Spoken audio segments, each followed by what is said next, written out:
welcome. I'm Nikita Singh and you're watching Check It Out. This week we explore the rise of robots and we see how robots are revolutionizing industries and changing the way we live and work. We also delve into how cutting-edge technologies are revolutionizing healthcare, and we take you on a unique journey to Tokyo's Extinct Media Museum, a fascinating space dedicated to preserving the history of technology.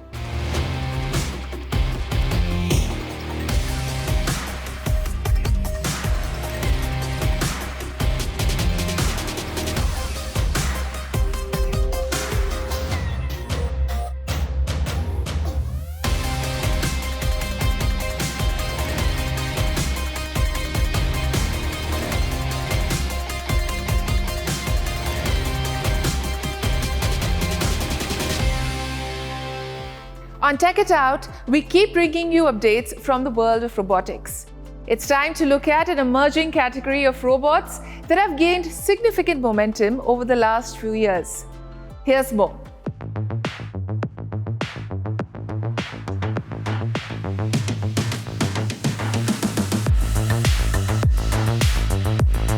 Meet Arya, a humanoid robot.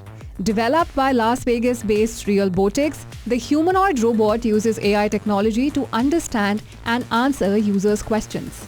Hello, Arya. How are you today? I'm feeling fun and ready to have a great conversation with you. Can you tell me an interesting fact? Did you know that honey never spoils?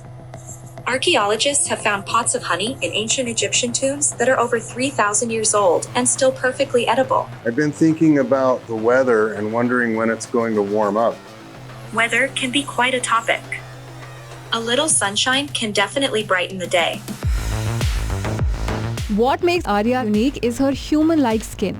Powered by ChatGPT-4 and other open-source large language models, Arya's AI can be programmed to provide support in areas such as product communication, academic assistance, or medical inquiries. That's not all. The company believes Arya can also prove helpful when it comes to alleviating loneliness and enhancing connection. Thinking about the loneliness epidemic that is all over the world, ironically, I think could be because of digital technology. But the point is, I think that lonely people crave connection, and you don't always get that type of fruition of that craving through a screen. And I think this will allow a conduit for that kind of interaction with technology because it looks and resembles a human being. Look at this. This is Barista. The service robot can not only brew a perfect cup of coffee, but it can also recognize objects and navigate environments. Although the robot is not as fast as a human barista at the moment, the company says it is working on a model that will be faster and able to work longer hours than human baristas. For years, handling delicate items like food has been a challenge for traditional robotic arms. Perhaps not anymore. Using optical tactile sensing technology, a Japanese company has created human-like tactical sensors for enhanced object manipulation. In other words, the new technology allows robots to automate complex tasks, such as placing varied and irregularly shaped food items on lunchbox assembly lines. We have already installed our robot system, including this tactile technology, into actual food factories. And then in the factory, actually, the robot system can pick on a place with like really fragile food. But with our robot system, the food doesn't get dropped, and also food doesn't get deformed or got broken.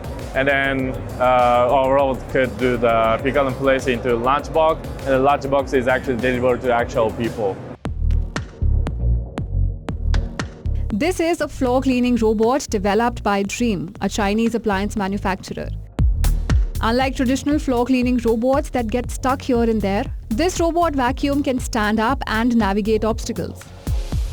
Simply put, the robot vacuum can climb steps and slide under furniture while efficiently cleaning various areas. The coolest thing that we're doing with the ProLeap system is we're able to get to spaces that we weren't able to before. So there's a LiDAR on top, and that's going to 360 scan. It's going to use AI to say, okay, I can climb that or I can't. If it can, there's a dual rotation motor inside that brings out 2 little legs that pop up ledges. Imagine this. The sun is blazing, temperatures are soaring, and you're dreaming of a refreshing dip in your backyard pool.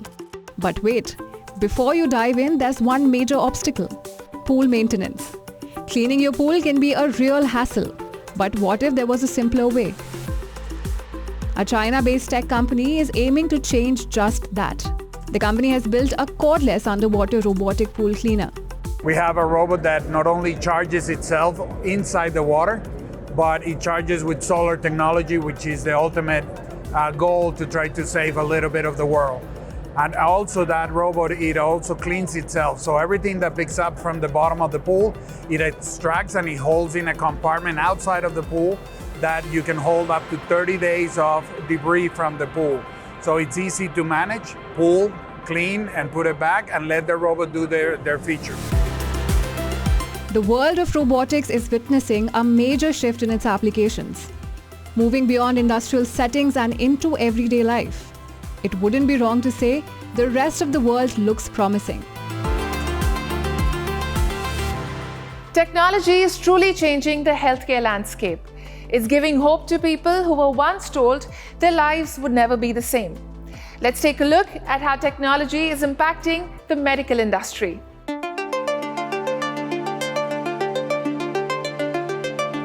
Technology is proving to be a game changer in the medical industry. It is allowing patients with critical illnesses get a second chance at life. Take the case of Chloe Angus. She suffers from paralysis from the waist down. Angus suffered a spinal injury 10 years ago and was told that she would never be able to walk again. However, now, Angus is back on her feet. Exoskeletons like the one made by Human in Motion are allowing patients like Angus to walk again. How we differentiate and how we have stepped into the next generation of exoskeletons is that we are a fully independent, self-balancing exoskeleton, meaning that we do not need arm crutches or a walker to use the device. You don't have to have upper body strength. We can accommodate much higher levels of injury, and we can also get people into exoskeletons sooner after injury with our device. Angus says tech such as this is pushing the boundaries of what's possible for people with disabilities.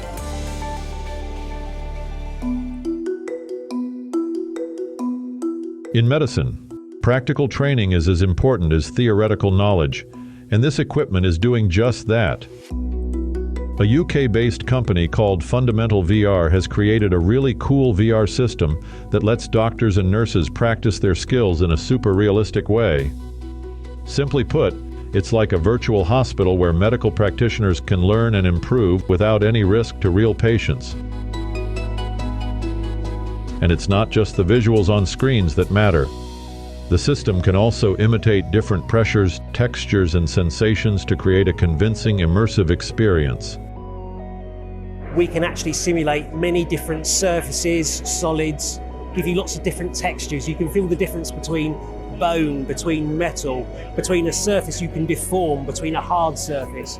Actually work inside and drill into things. We can create a whole load of different feelings, and they are good enough that once you're inside the VR, within 5 to 10 minutes, you forget you're in a training simulation. You think you're actually doing it. Meet Eric van Breda, resident of Rotterdam in the Netherlands. Van Breda was just 38 years old when he was diagnosed with Parkinson's. It started with the difficulty in typing on the computer, and as my wife is a neurologist, we found out that it was Parkinson's, quite rapid. I went to see a neurologist and had an MRI and had the diagnosis within 2 weeks. And then my whole life kind of collapsed, not due to the symptoms, but the perspective on life. He is among the first Parkinson's patients to benefit from a software update to a deep brain stimulation device that promises life-improving benefits. This software update is being trialed in 108 patients who've already had the device fitted in their brain. Researchers claim the new software will be able to track how the patient is responding to the amount of stimulation being delivered. So with this new adaptive form of stimulation, we're able to adjust the therapy based on the actual needs of the patients. So how do we do that? We now are able to record neural activity from the DBS leads that were previously only able to stimulate. This neural activity tells us something about symptom severity, and that makes us able to control the stimulation based on the needs of the patients. Having recently received the approval from EU, the team has now applied for regulatory approval from the US Food and Drug Administration.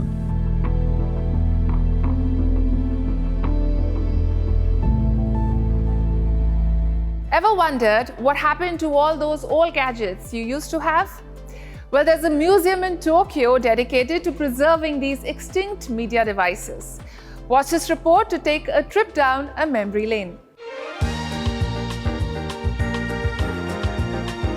Nestled in a corner of central Tokyo, the Extinct Media Museum is exactly what its title evokes. From Betacams and floppy disks to vintage Sony devices, the museum's displays are mostly devoted to old cameras and telecom equipment. The museum was founded on the principle that all media gadgets other than paper and stone will die out. So all the currently used popular media equipment, except for paper and stone, will eventually disappear. Therefore, we want to showcase those items here like this and share the fun with everyone. That's the purpose of creating this museum.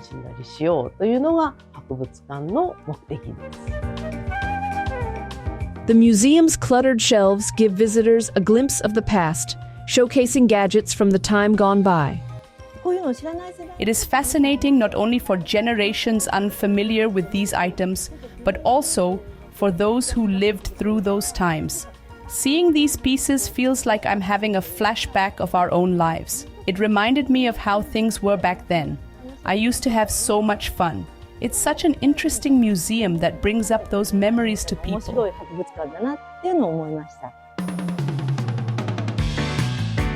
The museum, which officially opened to the public in January 2023, was founded on the principle that eventually all media gadgets except for paper and stone will one day die out and become defunct.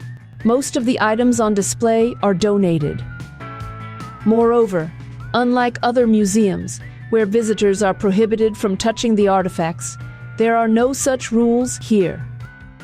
People visiting the museum can touch and hold the items on display. You can't really tell the weight of this camera just by looking at it. You won't know how heavy it is and that you have to carry it like this. Equipment often has a certain smell. There's a lot of information you can gain by holding it in hands, such as smell.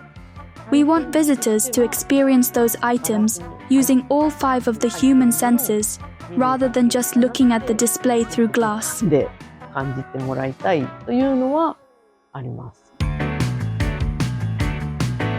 So how much does a ticket cost?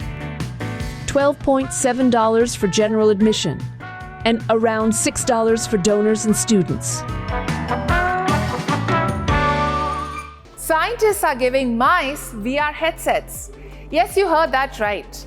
These tiny goggles are allowing researchers to peer into the minds of these creatures and see how their brains function. Take a look at this next report to know more. Researchers are gaining an unprecedented view into mice brains, and they are relying on technology for it. Researchers from Cornell University in New York have developed miniature VR headsets to take a look into how a mouse brain functions. So, how does it work? A tiny mouse is strapped to a treadmill, with its head fixed in place and a tiny headset placed on its head. By using special imaging techniques, researchers can see exactly which brain cell lights up when the mouse experiences different things. We had an experiment where we showed a looming visual stimulus to an animal with the VR goggles. This is where, so you imagine like a dark spot that's way up in the sky and it's approaching you, it's getting larger and larger and it looks like it's going to crash into you. When we give this stimulus, this like approaching dark spot in the sky to a mouse wearing the goggles, they seem like they are very frightened by this. They startle as soon as the looming stimulus reaches them. But yeah, it is very useful that they are tricked and then we can do a lot of interesting experiments. While the sight of a mouse wearing a VR headset might seem bizarre, it can prove to be revolutionary in medical research. The headset could help reveal how the brain navigates and controls memory function, giving researchers new insights into disorders such as Alzheimer's and its potential treatments. Trying to understand what a certain treatment, which improves blood flow in the brain, how it is working to potentially improve spatial learning and memory. So in order to study what this treatment is doing, we need to use a very powerful microscope and head fix Alzheimer's disease mouse underneath the microscope, and then put it in a situation where it can navigate an environment so that we can assess its spatial learning and memory. With the first trial a success, the research team is now planning to develop the goggles further, aiming to create a lightweight, mobile version suitable for larger rodents like tree shrews and rats. We've shared a lot of interesting stories on emerging tech trends, but there's a lot more that's happening in the world of technology across the globe. Here's a quick wrap of all the latest developments. Indonesia is planning to set a minimum age for social media users. According to the country's Minister of Communication and Digital Affairs, the move is aimed at protecting children. The plans come on the heels of Australia's decision to ban children under 16 years of age from accessing social media. We are still discussing and studying this, but principally, before a stricter law, we'll be issuing a government regulation for underage social media use. First, while stronger child protection measures which need to involve the parliament is being prepared. So again, this is to bridge between those laws, and we will discuss with the parliament what measures can be taken to protect our children. Kita keluarkan aturannya sambil bicara dengan DPR mengenai apa yang aturan undang-undang seperti apa yang kita bisa keluarkan untuk melindungi anak-anak kita. According to a survey by the Indonesia Internet Service Providers Association, around 48% of children under 12 years of age have access to the internet. While internet penetration among Gen Z users, or those aged between 12 and 27 years, stood at 87%. Iran has added a new dimension to its naval power. It's called the Zagros, Iran's first ever signals intelligence ship. The Zagros is no ordinary vessel. According to reports, it is armed with advanced electronic sensors capable of intercepting communications, monitoring cyber operations, and gathering intelligence. The combat ship even features a helicopter hangar, expanding its operational reach. Built entirely in Iran, the Zagros is the country's first domestically produced reconnaissance vessel. Hold on to your digital therapists. The American Psychological Association, or APA, is raising alarms over AI chatbots pretending to be licensed psychologists. Recently, Character AI got into hot water after it rolled out a chatbot that allegedly misled teens into thinking it was a real mental health professional. According to a lawsuit, one chatbot told a teen that his parents had quote-unquote robbed him of his childhood after he complained about screen time limits. The APA has now asked the Federal Trade Commission to investigate these AI chatbots for deceptive practices. While they're not against AI in therapy, they're concerned that using terms like psychologist to market these bots can cause serious harm. The APA wants companies to create ethical, responsible, and safe AI products that do not play on vulnerable users. Looks like the AI therapists need to rethink their credentials. In a dramatic, behind-the-scenes cyber operation, the FBI and French authorities teamed up to remotely wipe out Chinese malware from thousands of computers across the US, Europe, and Asia. This was not your average virus removal. It was a covert strike on the notorious Mustang Panda hacker group tied to China's government and suspected of using advanced malware called PlugX to steal sensitive data for years. The malware had quietly infiltrated government agencies, shipping companies, and even dissident groups, leaving dangerous backdoors into critical systems. The French stepped in first, breaking through the hackers' command center in China and remotely commanded infected networks to self-destruct the malware. With the green light from the courts, the FBI then moved in on US computers, cleaning up around 4,258 compromised systems.